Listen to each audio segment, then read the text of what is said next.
साल 1974 में Apple company शुरू होने के 2 साल पहले एप्पल के फाउंडर स्टीव जॉब्स उनके एक दोस्त के साथ इंडिया आए थे नीम करोली बाबा से मिलने।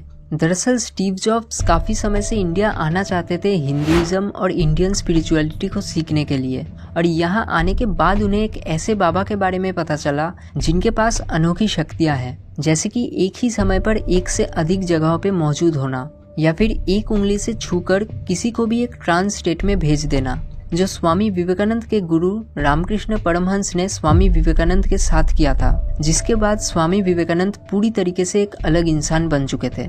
और बाबा के बारे में इन सब चीज़ों को जानने के बाद स्टीव जॉब्स भी डिसाइड करते हैं कि वो भी नीम करोली बाबा से मिलेंगे, क्योंकि वो वक्त स्टीव जॉब्स के लिए कुछ खास अच्छा नहीं चल रहा था। इसलिए 1974 में स्टीव जॉब्स अपने एक दोस्त के साथ बाबा के आश्रम में आए, लेकिन यहाँ आने के बाद ही उनको पता चला कि बाबा पिछले साल ही गुजर चुके हैं। लेकिन ये सुनने के बावजूद भी उन्होंने डिसाइड किया कि वो वहाँ पर कुछ वक्त के लिए रहेंगे, और फिर उन्होंने काफी समय तक वहाँ रहकर हिंदू धर्म के बारे में सीखा। और ठीक इसके 2 साल बाद स्टीव जॉब्स ने एप्पल कंपनी की शुरुआत की। नीम करोली बाबा के भक्तों की लिस्ट बहुत ही बड़ी है। स्टीव जॉब्स, मार्क जुकरबर्ग जैसे बिजनेसमैन से लेके हॉलीवुड बॉलीवुड स्टार्स तक, और ये सब कुछ आपने दूसरे वीडियोस में ऑलरेडी सुना ही होगा। इसलिए इस वीडियो में नीम करोली बाबा के बारे में कुछ ऐसी बातें बताऊंगा जो आपने शायद पहले कभी सुना नहीं होगा, जैसे कि क्यों उन्हें हनुमान जी का अवतार माना जाता था, कैसे वो एक बार एक ही वक्त पे 2 शहरों में दिखाई दिए थे, और एक मंत्र जो वो अपने हर एक करीबी शिष्यों को देते थे ताकि उनके जिंदगी में भी अच्छे वक्त की शुरुआत हो सके। नीम करोली बाबा अपने शुरुआती दिनों में लगभग कई साल हनुमान जी की तपस्या किया करते थे, जिसके वजह से उन्हें हनुमान जी से कई सारी सिद्धियां प्राप्त हुई है। वो एक ऐसे बाबा थे जिनसे आप ना मिलके भी उनका आशीर्वाद प्राप्त कर सकते हैं। उनके भक्तों का ये कहना है कि जो लोग अपने अंदर उनसे एक डीप कनेक्शन बना लेते हैं, वो उन सब की मदद करते हैं। इस वीडियो में आप जानेंगे कि इन्होंने ऐसा क्या कर दिया था जिसके बाद से लोग इन्हें हनुमान जी का अवतार मानने लगे।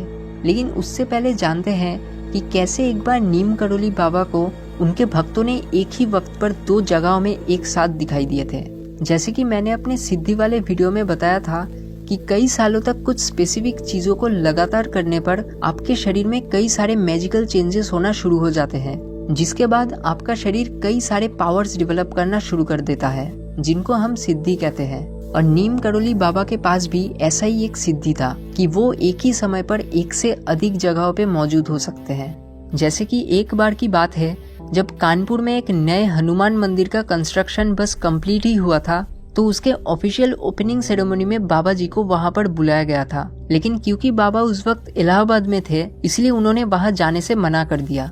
अगले दिन ओपनिंग सेरेमनी की सुबह थी, और बाबा जी सुबह उठने के कुछ देर बाद ही कहा कि उनकी तबीयत कुछ सही नहीं लग रही और उन्हें शायद कुछ देर के लिए सो जाना चाहिए। और फिर वो इलाहाबाद में ही अपने कमरे में जाकर सो गए। ठीक उसके अगले दिन उनके भक्त जब कानपुर से इलाहाबाद लौटे, तब उन्होंने कहा कि सेरेमनी बहुत ही अच्छे से हुई और बाबा जी खास वहाँ पर आए थे, इसलिए बाकी सबको भी बहुत अच्छा लगा था। और ये बहुत ही चौंकाने वाली बात थी, क्योंकि ओपनिंग सेरेमनी के पूरे दिन बाबा अपने इलाहाबाद वाले कमरे में ही बंद थे, और अगर वो वहाँ से आने की कोशिश भी करते, फिर भी उनको 10 घंटे बस आने और जाने में लग जाते। और उनके भक्तों ने ये भी कहा कि बाबा 7 बजे से लेकर 12 बजे तक वहीं पर थे, मतलब करीब 5 घंटे वो उस सेरेमनी में ही थे। अब अगली कहानी से आपको पता चलेगा कि क्यों लोग उन्हें हनुमान जी का अवतार मानते थे। उन्होंने ऐसा क्या कर दिया था जिसके बाद से लोग उन्हें हनुमान जी का अवतार मानने लगे।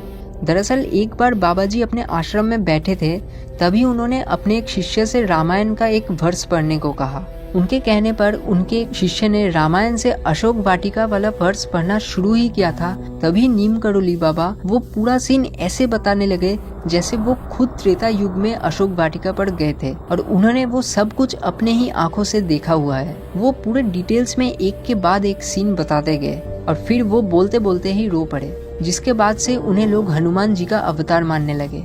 नीम करोली बाबा का फिलोसॉफी बहुत ही इन्फ्लुएंशियल था, जिसके वजह से स्टीव जॉब्स जैसे कई सारे लोगों की जिंदगी उनसे मिलने के बाद पूरी तरीके से बदल गई थी। वो अपने हर शिष्यों को हमेशा राम का नाम जपने को कहते थे, और कहते थे कि इससे उनके जिंदगी में बदलाव आएगी। उनके पूरे लाइफ टाइम में उन्होंने 2 मेन आश्रम बनाया, एक वृंदावन में और दूसरा कैची धाम। और 11 सितंबर 1973 में after experiencing a diabetic coma लगभग रात के 1 बजे के करीब उनका देहांत हो गया। नीम करोली बाबा के फिलोसॉफी के हिसाब से दूसरों की सेवा करना ही हाईएस्ट फॉर्म ऑफ डिवोशन है और दूसरों के अच्छा करने और सोचने पर ही हमारी जिंदगी में भी अच्छी चीजें होना शुरू होती है। आज के लिए बस इतना ही। अगर वीडियो अच्छी लगी तो इसको लाइक और शेयर जरूर करना और ऐसे ही वीडियोस और देखने के लिए इस चैनल को सब्सक्राइब करना।